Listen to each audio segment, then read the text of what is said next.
Moi, je peux vous dire que beaucoup étaient, au sein du pouvoir, préféraient cette option d'une transition avec Issa Chiaoma parce que c'est par les urnes, elle est légitime, elle est démocratique et elle les protège. Et en plus, comme le système a été phagocyté, cannibalisé par des clans qui mènent des luttes occultes, on a vu, par des assassinats, par exemple de Martinez Zogo ou d'autres, et on a vu les scandales qui se sont succédés sans la moindre, sans que personne ne rende les comptes en toute impunité.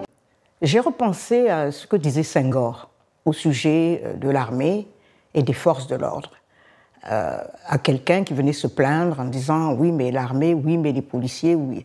Et on a dit « mais vous savez, les policiers, les militaires, c'est juste des Sénégalais en uniforme ».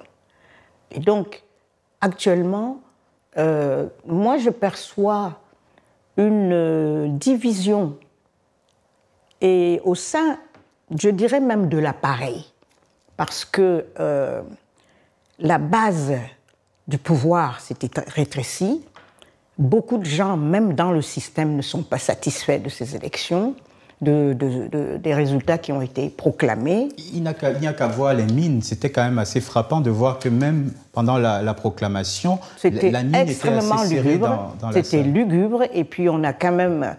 il y avait une espèce d'ambiance désuète, mortifère, où le président de l'Assemblée n'était pas là parce qu'il est malade, le président du Sénat n'était pas là parce qu'il est malade, le président du Conseil, du Conseil économique et social n'était pas là parce qu'il est décédé, et le président de la Cour suprême n'était pas là non plus. Enfin, on peut faire la liste, il y a même certains ministres qu'on n'a pas vus. C'était pas le grand enthousiasme, dont personne n'est dupe de ce qui est en train de se passer. Mais je voudrais aussi dire, j'ai vu, je suis un peu ce qui se passe, les différents commentaires, les analystes camerounais, nos compatriotes sur place. Ils voient en ce qui se passe la première phase d'un plan qui vise donc à déclarer le président vainqueur et pour ensuite remettre en selle la même équipe qui tire les ficelles derrière son dos et qui va réactiver la guerre des clans.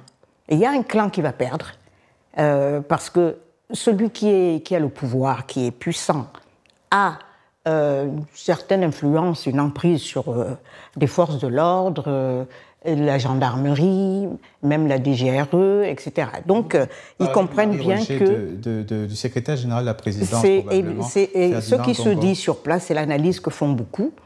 Et ils estiment donc que si cette guerre se passe de cette manière et que le but et le plan est de déclarer à un moment donné que le président a disparu, qu'il est décédé et qu'il nous a quittés, et qu'on a pris, quelqu'un a pris le pouvoir, et il se passe le pouvoir entre eux de manière totalement illégale, sans être élu.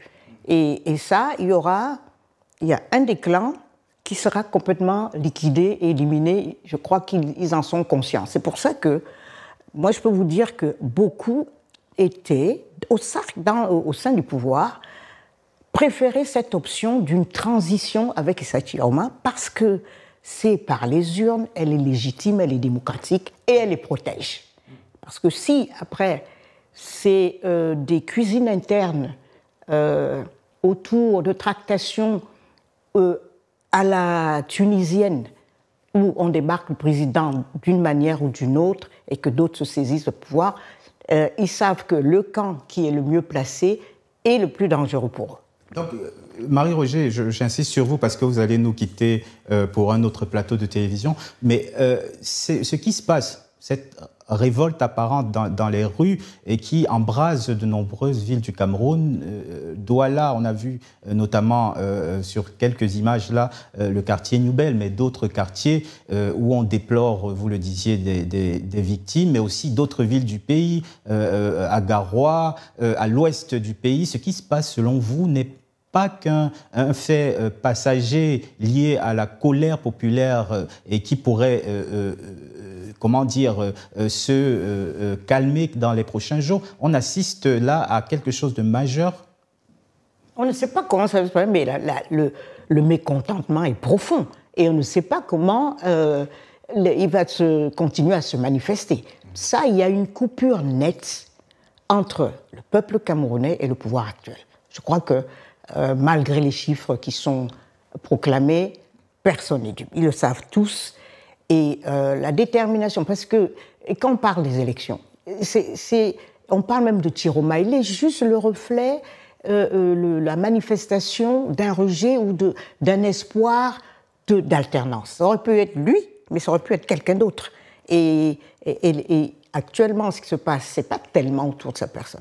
Ce qui se passe, c'est que les Camerounais veulent en finir avec un système qui a paupérisé le pays, qui leur enlève tout espoir et qui est totalement incorrigible. Ils ne pensent pas du tout qu'après 43 ans, on va voir des progrès, on va voir des changements, on va les voir plus préoccupés par le sort des populations. Ça, personne n'y croit. Donc, à partir de là, nous sommes tous des observateurs, on va voir ce qui va se passer, mais la situation est extrêmement difficile pour les Camerounais d'abord, parce que, voilà, ils n'ont pas obtenu le résultat qu'ils voulaient, mais aussi pour le pouvoir qui veut régner par la force, apparemment, dans une situation qui a beaucoup évolué. On a vu des images assez marquantes, certaines durant lesquelles les forces de l'ordre reculaient face à la population.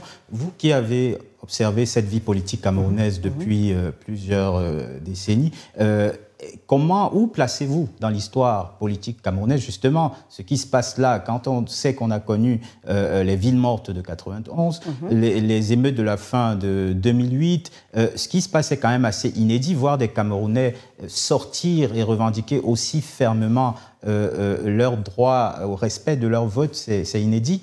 Ben, j'espère que les tenants du pouvoir vont en tenir compte, ils vont d'abord réaliser qu'il y a un phénomène inédit qui est plus fort, qui n'est pas le même tout à fait qu'en 2018, il y a 7 ans plus tard.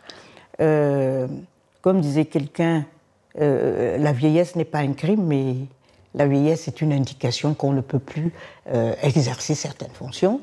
Et en plus, comme le système a été phagocyté, cannibalisé par des clans qui mènent des luttes occultes, on a vu, par des assassinats, par exemple, de Martinez Zogo ou d'autres, et on a vu les scandales qui se sont succédés sans sans que personne ne rende les comptes, en toute impunité.